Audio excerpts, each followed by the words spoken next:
Hello and welcome to another episode of the ICC Academy Livecast, a new podcast series where we take a deeper dive into global business trends and ideas. I'm your host, Thomas Paris, and in this episode, we will discuss common misconceptions about the use of the Incoterms Rules and practical advice on applying the correct ones. Our special guest today is Baldev Bhinder, Managing Director at Blackstone Gold LLC, the first energy and commodities law firm in Singapore dedicated solely to the full life cycle of commodities in trade. Thank you so much for joining us, Baldev. How are you doing? My pleasure. How are you? Doing great. So we've done a few panels together, a few events in Singapore. That's correct. But the rest of the audience maybe doesn't know much about you yet. So as a newcomer to the audience listening today, tell us a little bit about your background and your current role. Sure, Thomas. Very happy to. Hi, I'm Baldev Bhinder, and I'm a commodities lawyer based in Singapore.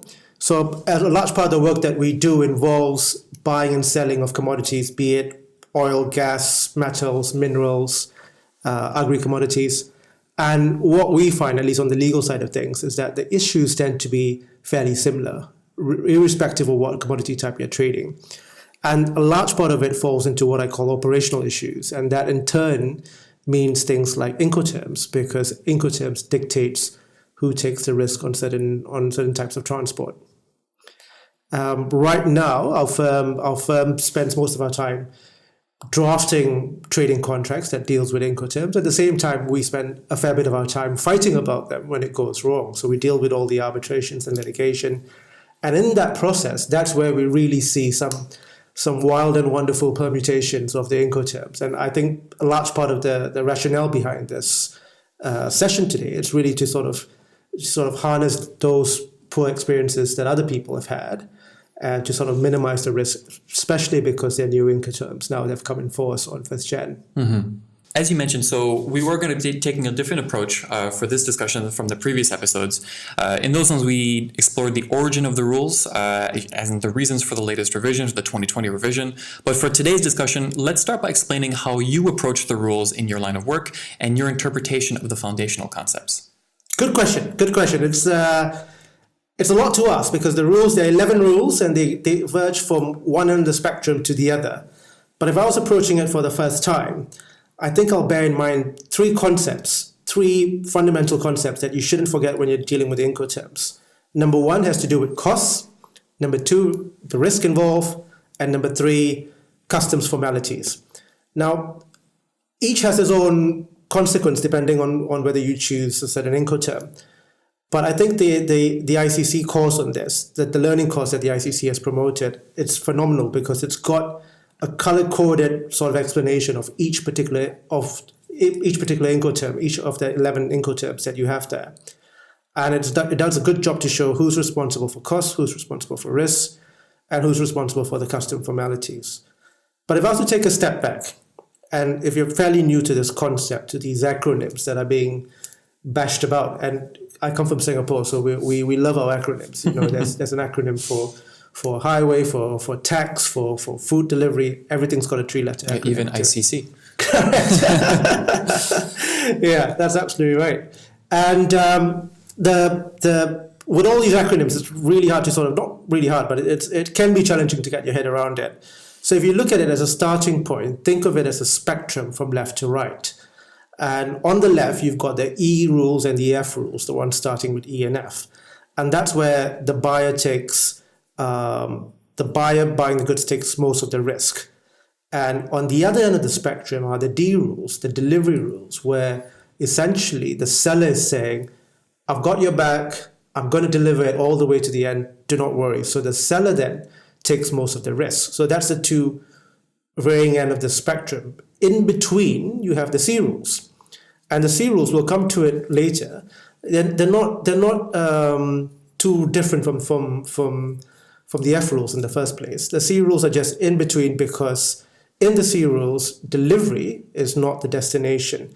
I'll explain this concept later, but if you have something visually in your head for our listeners, that's what I'll bear in mind. Think of E and F on the left side of what you see, and then the D rules on the right, C in the middle. And I'll come to it in a second about how each one plays its role.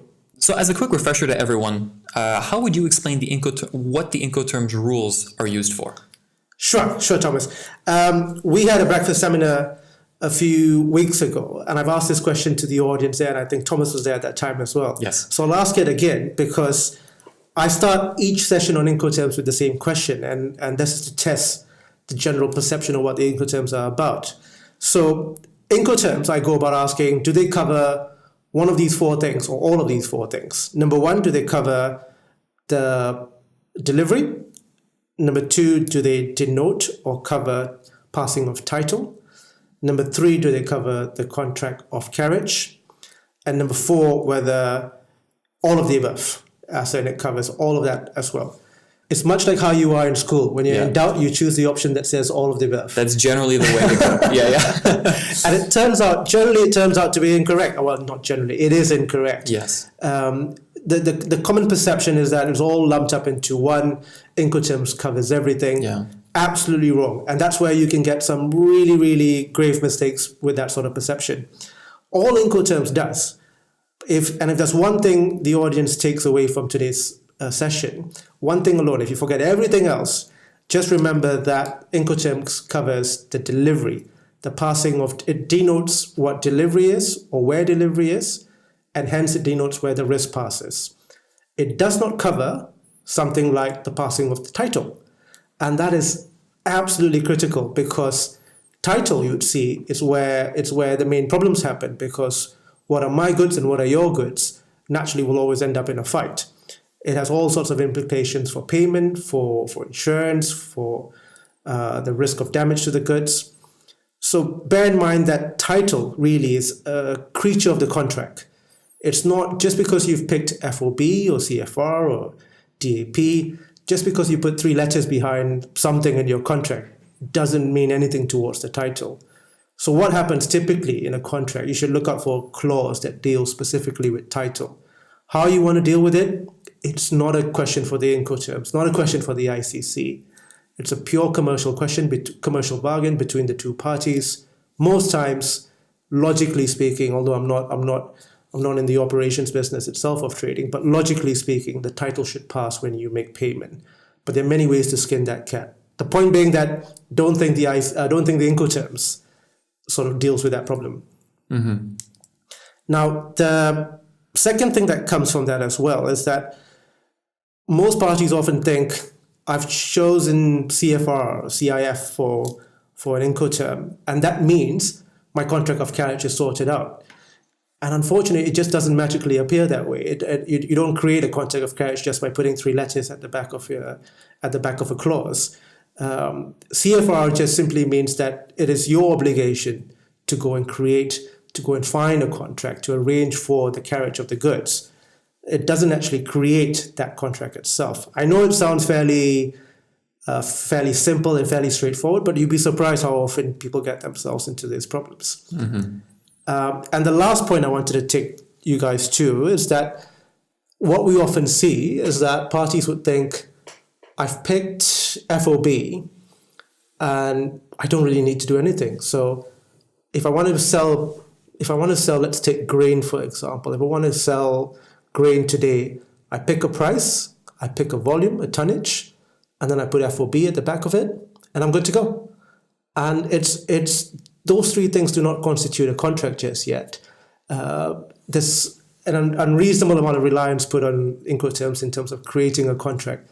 The contract really is a creature between the buyer and seller to create.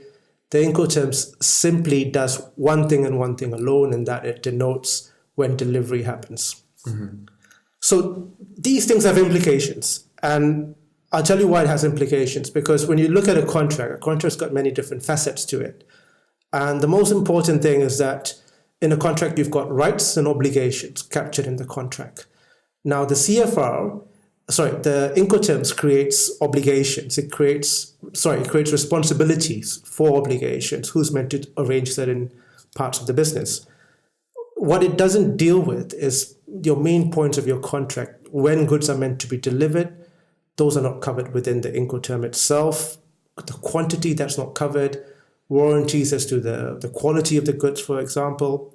So to give you an example, let's take iron ore, for example. If you're buying and selling iron ore and you want 62% Fe in your iron ore, none of these 11 Incoterms are going to address that. That's something you've got to specifically apply your mind to and say, 62%, that's what I want.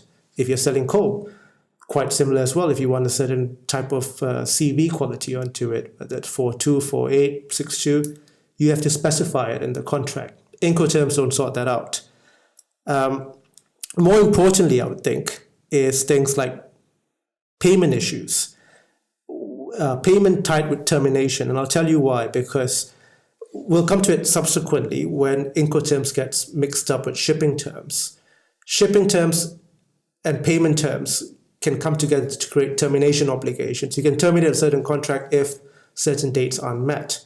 But by putting CFR into it or FOB into it, that doesn't really deal with termination issues. It's just, if I don't arrange, for example, it doesn't create an obligation, a termination obligation, a termination right, just because I don't arrange a vessel by CFR. The last point I wanted to make, really, it's a minor point, but one that we see a lot in our business, because in this haste of arranging your contracts, all you care about is getting the contract together quite quickly, and you want to use the Incoterms to help you. And parties tend to forget the dispute resolution clause. And I know, coming from a lawyer, no one wants to hear that. But the dispute resolution clause is important. It's if you're going to get into a problem, and international trade carries a lot of operational problems with it, just inherent in that business. You need to find a way to resolve that dispute, and the Incoterms are not the way that do not address it. So, for example, parties tend to think, I've picked EXW, and it's an Incoterms by the ICC. So if I have a dispute, I go to the ICC, and the ICC has no jurisdiction over that. They don't really care about that Incoterm doesn't deal with that problem in the first place. So you have to pick that clause. Whatever clause you want to pick, it has to be in that contract. It's independent from the Incoterm. Okay, no, that makes a lot of sense. I think that covering, especially in your line of work, working with commodities, I think a lot of the purchasing contracts and everything like that, I think all of that is inherently tied with whatever Incoterm you're working with. And I think that's, that raises some points that even I haven't really explored much, including the dispute resolution clause, because it's true that, ICC does work a lot in ADR and, in dispute resolution. Correct. So you would assume that they would also play a role. But it's almost synonymous sometimes exactly. with arbitration. Yeah. Correct. Yeah. But it's not quite the same. Almost there, but not quite the same. There's an easy mistake to be made. Right. And that's not necessarily a problem so much with the Incoterms as much as it is just a foundational understanding of what they're used for. Absolutely. Right. Okay. So moving on, what are some examples of common problems that exporters and importers have faced when they're selecting which Incoterm rule to use? Before we went live, actually, we were talking, and you mentioned an important distinction between FOB and CFR, and how this distinction itself could lead to problems for those who are unaware, especially in the 2020 revision. So could you explain a little bit more about this? Sure. It's a good question. It's a perennial problem that has stayed for years and years, and it continues to stay the same because it's a mindset issue and there's a misconception as to what FOB covers and what CFR covers. So often we get into these when there's a delivery issue or when there's a breach of obligation. Traders come to us, buyers and sellers come to us, and then they say, don't worry, no, it's FOB or it's CFR. Or they say, it's they take certain positions or take certain assumptions based on the use of CFR. But what they tend to forget is that, what they tend to assume is that CFR means some sort of guarantee to deliver the goods at the destination. So I'll give an example. Let's say CFR Singapore. So the sellers would say that, yeah, it's all right, it's CFR Singapore. So that means I'm obliged to make sure the goods get to Singapore. And that's not how CFR is meant to work. It's in realistic terms, in practical terms, FOB and CFR and CIF are not too dissimilar from one another. They're not the opposite ends of the spectrum. They are actually quite the same. And if you look at the diagrams used by the ICC training courses on this, they denote where the costs are and where the risks are.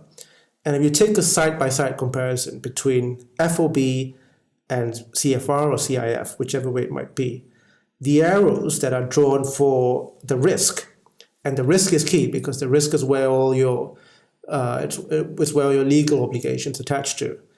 The risk for these two different types of Incoterms are exactly the same. It is when the goods pass the ship's handrail.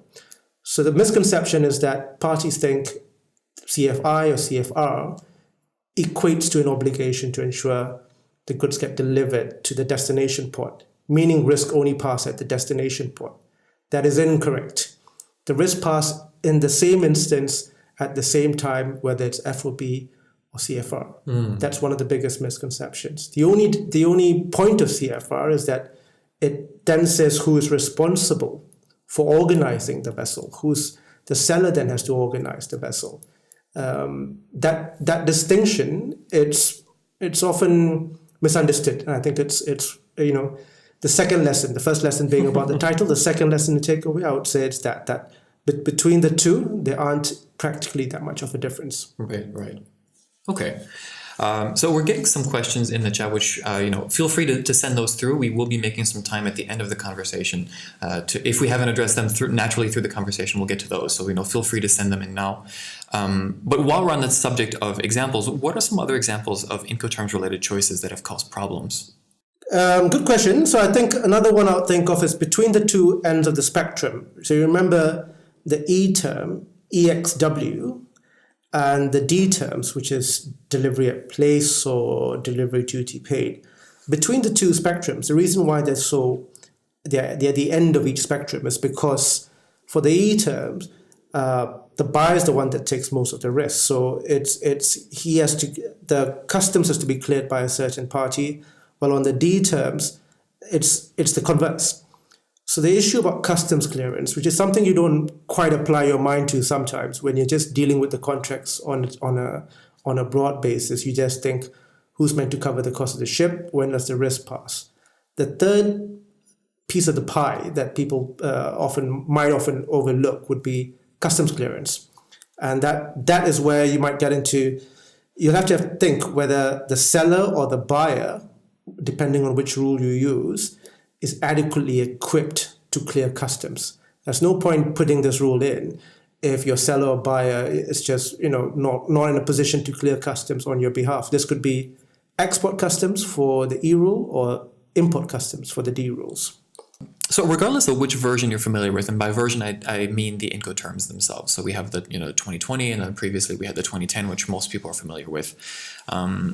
There have always been practical issues to consider, like the precision of the terms that are being used, which we touched on a little bit earlier. But do you have any other tips to keep in mind? Yes, I have a few more. Precision is key.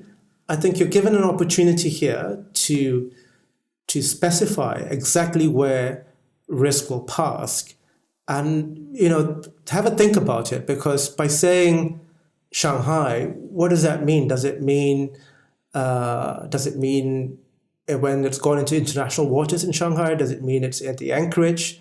Does it mean when the vessel's alongside? Does it mean if you're dealing with oil? Does it mean when the hose goes into the vessel? If you're dealing with a warehouse, where in Shanghai? Shanghai is a big place, and I think we often get caught up with these terms and just specify them very loosely.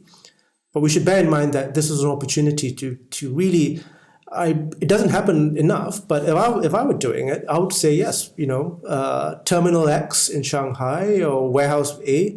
I'll put a road address really if I was given the choice. I haven't seen it really in contracts, but the more you specify, the more you minimize any problems later. Another problem is the container business. So the things like FOB. It's been used about and banged about quite often. And it makes sense when you're dealing with bulk commodities, not so much sense when you're dealing with containerized commodities. And I'll tell you why. So when you're dealing with containerized commodities, you got some goods, you put it into a container, the freight forwarder or yourself maybe takes that container, puts it onto the vessel. At the time you put it onto the vessel, risk passes. But if the goods were damaged before, if it was damaged on transit before it got to the vessel, if it was damaged before it got loaded onto the container, there's no way of actually verifying it. So the buyer's taking risk on the movement of the container when the goods inside is actually a secondary issue that needs to be considered as well. And then there's the perennial problem about not understanding how goods are moved. Not all goods move on water. So things like FOB, CFR, those are exclusively meant for water-based carriage. And FCA, which is a less seen rule, but a more applicable rule really for containerized business and also for land business. That's more an appropriate rule to be used in your contract. So the one takeaway over here is that take a step back, think about whether you're using a water carriage or land or multimodal sort of transport. If you're using a mix of different things, FOB and CFR might not be the best use of the term, might not be the most accurate use of the term. FCA, for example, a better use, and you can sort of designate where exactly you want the risk to pass. And I appreciate that FCA is not a common term seen in contracts, but once again, if you put yourself in the position where I find myself almost on a daily basis, it's minutes of care in sorting this out really prevents hours of repair later. I was also thinking about other points that we were discussing before we got onto the meeting, before we got onto this podcast, and we're talking in abstract terms now in terms of all the different Incoterms, but I can share some examples as what we've seen, Yes. from real life examples as to what we've seen where things have gone wrong. So, most people, one of the major milestones or one of the major key areas of the passing of risk would be when the goods go past the ship's handrail. This is something for FOB as it is for CFR and CIF.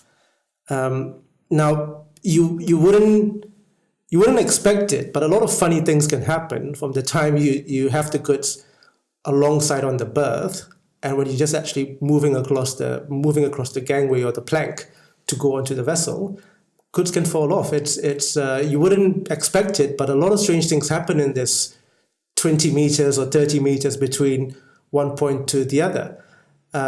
Who takes the responsibility for that then? Then the Incoterms become relevant. If you put it onto a vessel and then the vessel sinks, who takes responsibility for that as well? When has the risk passed? And that's where that debate between FOB and CFR becomes most pronounced, because in both cases, risk has passed already to the buyer the moment the goods were on the ship. If it sinks, then it's a question of claiming under the insurance really. When the goods for the D terms, when the goods are delivered at place, what does that really mean, or what implications can happen? So you can bring the goods to the port, and then what can happen is that there can be an electrical outage at the port. So the cranes don't work. They can't take the containers off. The bulk conveyor belts might not work as well. And so that's the question when people start looking, who's taken the risk of that? Have I passed the risk of damage to the goods over to the other party? So I am keeping one eye on the chat here. We are getting a lot of questions, and we will be getting to a few of those. One of the first questions that came in actually is one that we had already planned for, which is this one, because we were just talking about maritime shipping, and a common problem facing traders and carriers is the act of mixing Incoterms rules with shipping terminology. And why is this still a prevalent issue that you've seen in your time in? Oh my God, I scratch my head all the time. I feel the pain.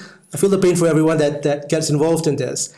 My answer to this, my thought process with this, my guess would be that it's just the evolution of the contracts over years and years and years. Someone somewhere along the line decided to put CFR February 2020 into the contract, and then tried to mix laycan and laytime. These are very shipping terms into your sales contract. So if you take a step back, there are two sets of contracts that go about, and there are different terminology for the both sets of contracts. One contract is what most people are familiar with. It's the buying and selling contract, the sale and purchase contract.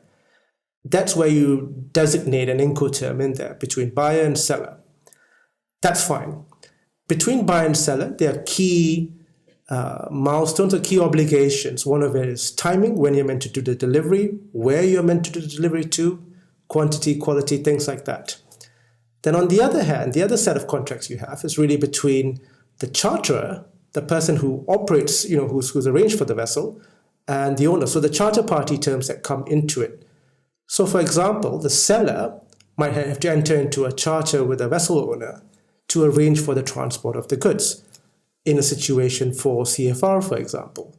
And in that situation, when he's gone off to arrange for a vessel, that charter party has got special maritime terms into it, which have nothing to do with the buying and selling of goods. Things like laycan and laytime. These are terms that are meant to use for when a vessel is meant to arrive at port, how many days of demurrage is meant to be counted, demurrage being the cost you pay for each time the vessel stays longer than what it should. Think of it as the rent of the vessel.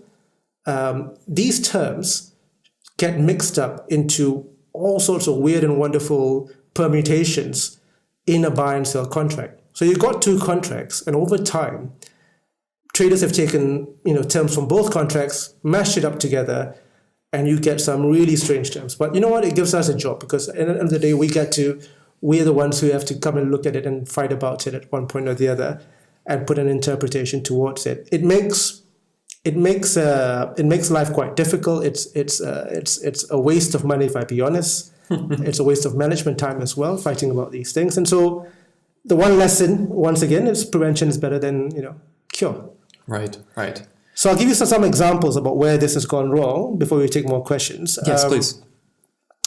I think it's, for example, let's have a look. For example, when you use the term laycan, let's say you use the laycan 2020. You want a delivery to go to, to the Ivory Coast, to Vietnam. Let's pick Vietnam, for example. You want a delivery to go to Vietnam. You say CFR Vietnam laycan 2020. Now, all of these have sub-terms, sub-concepts that don't merge with one another. This concept of March or February 2020, is that really the shipment period? Is that meant to be when you're meant to ship it? Or is it meant to be when the goods are meant to arrive? Or is it meant to be when the goods are placed onto the vessel? More importantly, if that doesn't happen, what comes of it? What is the consequence of that obligation, of breaching that obligation? And people haven't applied their minds to it, and this has resulted in litigation time and time again. And the courts are left trying to sort of join the dots and fill up the holes where parties have left as confusing terms. Sometimes it's clearer than others. Sometimes it's really on the fence, and it's equally balanced in terms of what the parties intended. Mm-hmm. Ultimately, I think if you want to ensure delivery is done, which I think is quite prominent or prevalent in the oil industry, if you want to ensure that delivery is done, reaches to the right place, then you use the D terms. You don't mix the C terms with the D terms on that. If you want to ensure delivery, if you want to if you're using the C terms, just know that the date that you specify in that logically should be the date where you load the goods onto the vessel at the load port, and not really when the goods should arrive at the destination port. So these two concepts need to be consistent. I can see a whole stream of questions now coming through. Yes. So shoot away. Free legal advice, everyone. So shoot away. Yeah. So I'm going to just take a few seconds just to scroll through, because as you mentioned, we have been getting quite a few questions. So we're going to be tackling these a little bit differently than what we used to. So the ones that we think are appropriate to the conversation, in which case, that fit naturally in the topics we've been discussing, sure, we'll bring those in. But given the popularity of this topic and your kind help in agreeing to do this, what we'll do is we will create a sort of a written document, a sort of follow-up to this conversation. And on that, whether or not those questions are more aimed at you and whether or not you feel comfortable with those, or if they're more aimed for the ICC, we'll include those as an addendum at the bottom of this. Perfect. So even if for whatever, just in terms of time and in terms of the actual topic, whether or not that's something you're comfortable with or something that's better suited to the ICC, we will try and get through as many questions as are appropriate. But we're only going to go through a few on this one. So let me just go through real quick and start at the top and just shoot a few that I think are appropriate to what we've been discussing now. So just one sec. So guys, no questions about your marital problems and so on. Yeah, I'm not going to give any legal advice on that. Yeah, we can only go so far in terms of consultation here. Yeah, there's a whole stream of questions. Yeah. All right, the first one was about how do you differentiate between shipping terms and Incoterms. Yes. I think the simple answer is that Incoterms are just 11 terms alone. They are standalone. The rest of the terms you find in shipping language, things like laycan and lay time and shipping periods, time periods, those are not part of the Incoterms. Those are shipping terms. Okay. I think for some of these, we'll be able to provide a more concrete answer once we consult a few other people within the ICC. Would be able to just structure it in a way that is more palatable.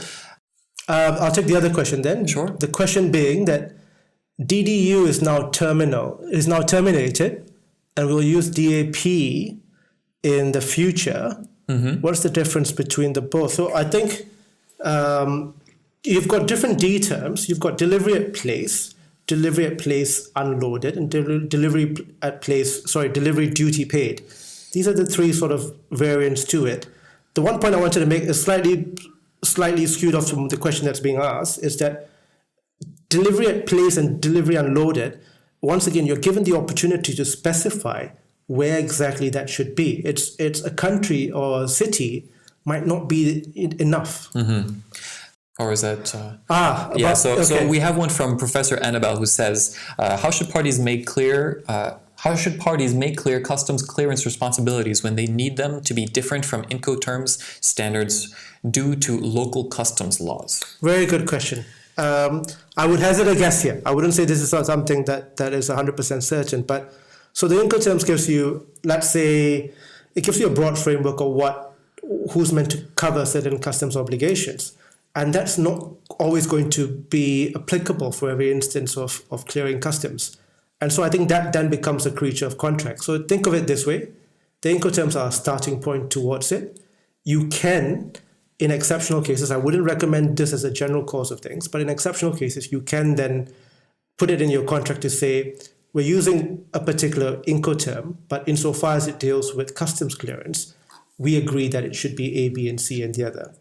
So you sort of vary the implication of the Incoterms. But if you want to do this, once again, you have to be very clear about what exactly you're varying the Incoterms to avoid uncertainty. Right.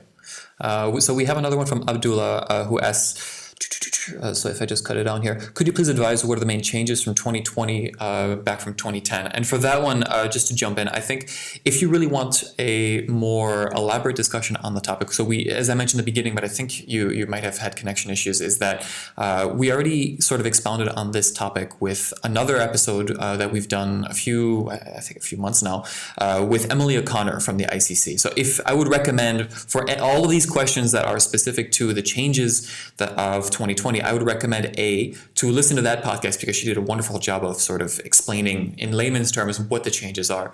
And then B, if you're interested, is to also take a look at the online course. There's a demo on the website, but in that demo, you do have a page that explains the differences, comparing and contrasting 2010 and 2020. So, I would recommend also taking a look at the course because even although the demo is free, the full version does go into much more detail. So we won't cover it just now, but those are two assets that you can use that we offer. Okay, I see the next question by Bernard. Sure. And they're asking about, says that title passes upon payment. Can you comment on the scenarios where there's an advance payment? What's the best Incoterm to be used? Once again, good question. I wouldn't say that title always passes upon payment. I would say that seems to be a sensible position. so that, money goes one way, title goes another way. A bit, much like how it was back in the old days, right? You bring your sack of goods, you get some cash, and then you deliver it on the spot. I appreciate this is not how modern international trade works, and there's a lot of advance payments and so on. Once again, you can choose to split physical possession of the goods away from title, so that you can choose to split payment away from title, so that title and payment moves at different times or different speeds. Now, appreciate that carries its own risk, because if you're given title to someone but they haven't paid it to you, then you're left running after something you don't own anymore. It becomes pure debt collection. What's common in contracts now is that where there's an advance payment, or where there's this problem, this lack of synergy between title and payment, you have retention of title clauses that go into the contract that say, until I'm paid in full, I still own the good. So you might have paid me in advance, but until I'm paid in full, I still have title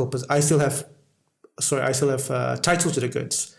Now, the one caveat to that is that, great, on paper sounds great.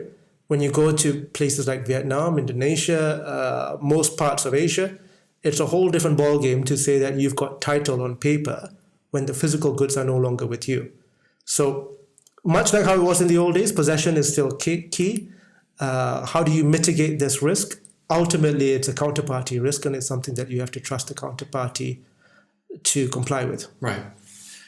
So I'm just scrolling through here. So just a few things. The questions that are more specific to your individual case, we'll leave those for sort of the written write-up, because we want to make the most out of your time, sure. both for you, Baldev, but also the people who are on the call. So we don't want to spend too much time on individual case examples, but we will try and address those later. So I'm more looking at the general questions now that would benefit the group. Absolutely. So I have one here. Let's see. So I think you just mentioned that a little bit, but maybe if there's a little bit of a different tangent for this one. From Maritza, who says, "Isn't risk indicative of title, or at least related? How is risk and transfer of title different?" Good question as well. Oh, lots of good questions. You would think so. You would think that risk and title should go hand in hand, but title can come. Think of risk being what you're responsible for. Yeah, and more of an abstract concept. So think of physical possession of the goods, and risk and title moving to go together with that physical possession of the goods. That's an easier way of dealing with it. But you've got risk, you've got title, and you've got physical possession of the goods. The three may not move at the same time at all. So you have three different balls moving at the same time. If risk and title moves at the same time, I might be out of a job, I think, really, because then half the problems go away. But unfortunately, the Incoterms deal with risk, and title then is a creature of contract. So I know with your day-to-day job, you work with commodities a lot. I'm not, from what I know of what you do, and not a lot of it is on perishable goods.